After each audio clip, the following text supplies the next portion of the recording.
Podcast listeners, Senator John Kennedy versus Stacey Abrams. So as you know, and we've talked about before, the new Georgia voter laws that were passed. Okay, so it was kind of an omnibus voter bill in one bill, but it was really multiple bills in a single bill. And that particular single bill in Georgia made a lot of updated changes to improve voter integrity. Stacey Abrams, of course, never happy about anything, but she's nonetheless a force to reckon with, came to the United States Congress, and she was questioned by different members of Congress, including Senator John Kennedy of Louisiana. And we have a series of clips on this. It's very interesting because John Kennedy does a good job, I believe, without actually saying so, without actually kind of indicting Stacey Abrams or indicting, I guess, her character. He just does a really good job asking her questions and kind of exposing in a very subtle way what a complete tool she is with respect to voter integrity. And we have a series of clips on that, and here's the first one. I've got a bunch of questions before you get off the subject and get me off. So you're okay with us not knowing, say, weeks or months after an election who the winner is? Yes. Okay. We have had times. Can you believe that? So, of course, Kennedy is asking Stacey Abrams, Senator John Kennedy of Louisiana, he's asking her the question, you have a lot of issues with this new Georgia voter law that was passed. What you're saying, Stacey Abrams, is that the kind of law that you want passed, Stacey Abrams, is one in which the outcome is ultimately going to be only the outcome that you want, and you're willing to wait as long as it takes after an election, including a month, before we finally determine who wins. And she answered, yes, yes. Can you imagine? Everybody should know who the winner is of an election the night of that election because of the technology that we have. And anything short of that means that there isn't election transparency. That I can tell you right now. And the fact that anyone would suggest that it's okay to wait a month before we really know who won because of mass mail-in voting that is unsubstantiated and the chain of custody is broken because of all the drop boxes and no voter ID, well, there you have it. We know exactly what she's up to. So here's the next questioning from Kennedy and Stacey Abrams. We have that, and here it is. It shortens the federal runoff period from 9 weeks to 4 weeks. Okay. It restricts the time a voter can request and return an absentee ballot application. Right. It requires that a voter have a photo identification or some other form of identification that they're willing to surrender in order to participate in the absentee ballot process. If I can stop you, that's where they're going to not comparing signatures, but to voter ID? Yes, sir. And as Ms. Eiffel has pointed out, we would become only the fourth state in the nation to require voters to put at risk their identities. So that is the grievance list of Stacey Abrams about this bill, okay? In other words, the idea that we're getting rid of the signature block as the only verification block of a mail-in voter ballot.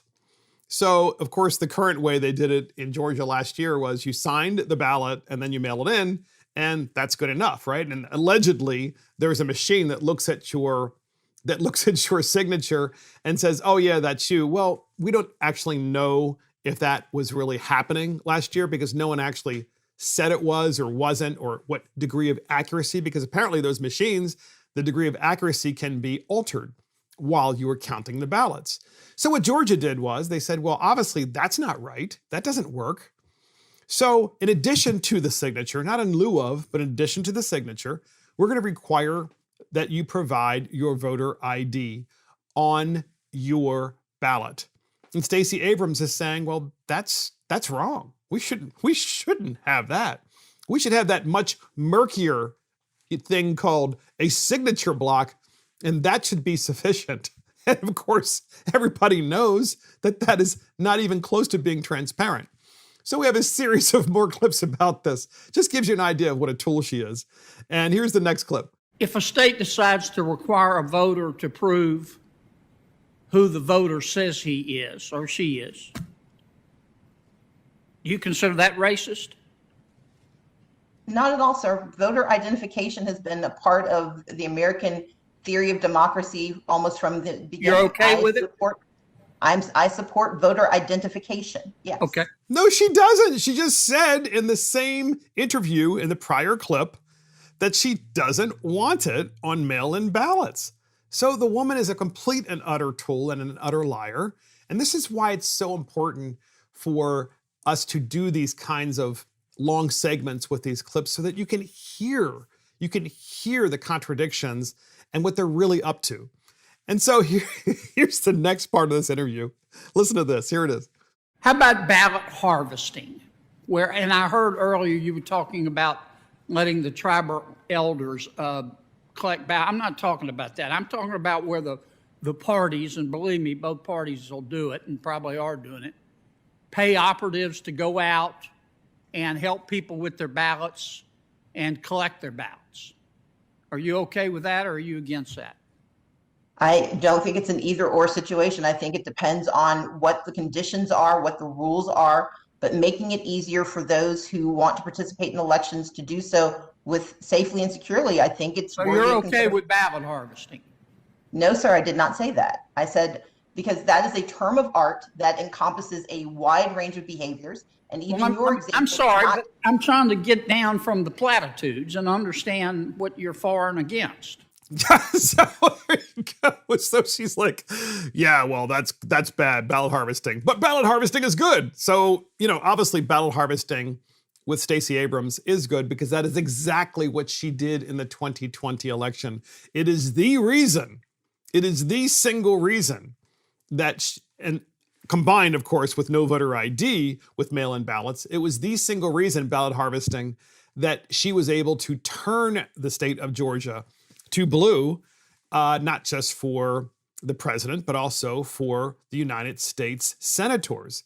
And it was that reason because of the fact that people were being paid to go door to door to collect your ballot. That is ballot harvesting.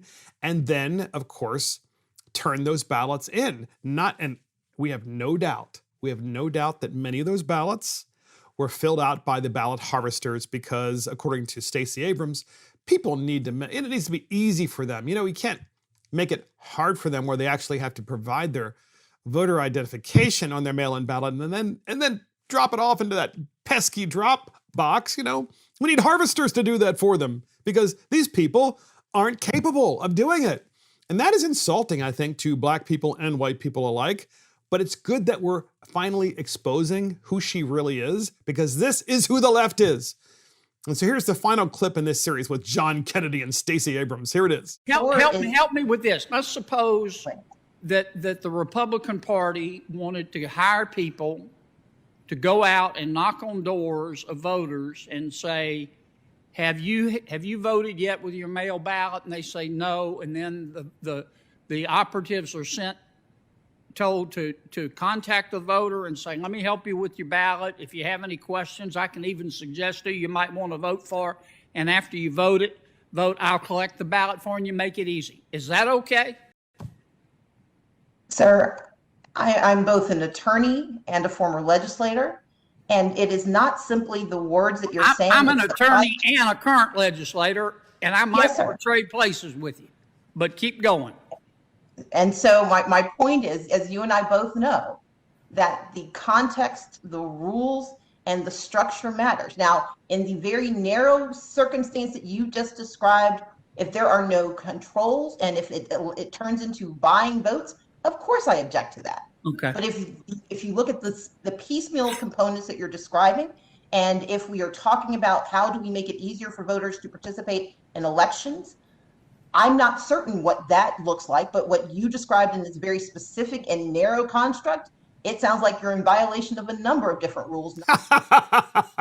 So what you heard there in that final clip of this segment is Stacey Abrams, of course, doing the front paddle and the back paddle at the same time, right? She's like, oh no, ballot harvesting bad. Oh no, but ballot harvesting shouldn't be illegal because that's kind of what I did in the last election. And so he essentially has checkmate on Stacey Abrams. John Kennedy has checkmate over her because She, of course, doesn't want voter ID. She wants mass mail-in balloting, but she also wants ballot harvesting to remain. So here's the thing. In Georgia, the voter law was pretty straightforward. It said, we'll do mass mail-out ballots, including absentee ballots. You still have to provide voter ID, and there's no ballot harvesting, but we're still going to keep the drop boxes, and we still have 17 days of early voting. But that's not enough for Stacey Abrams, because there are two things that she objects to, which gave her success in 2020: no voter ID and ballot harvesting. And she objects to those things being in the law. Of course she does. And that's why we're showing you this. That's why we've talked about this in multiple podcasts and giving you different perspectives. And we've also given you the full breadth of that interview with John Kennedy and Stacey Abrams on Capitol Hill. It's very important. And that is Senator John Kennedy versus Stacey Abrams.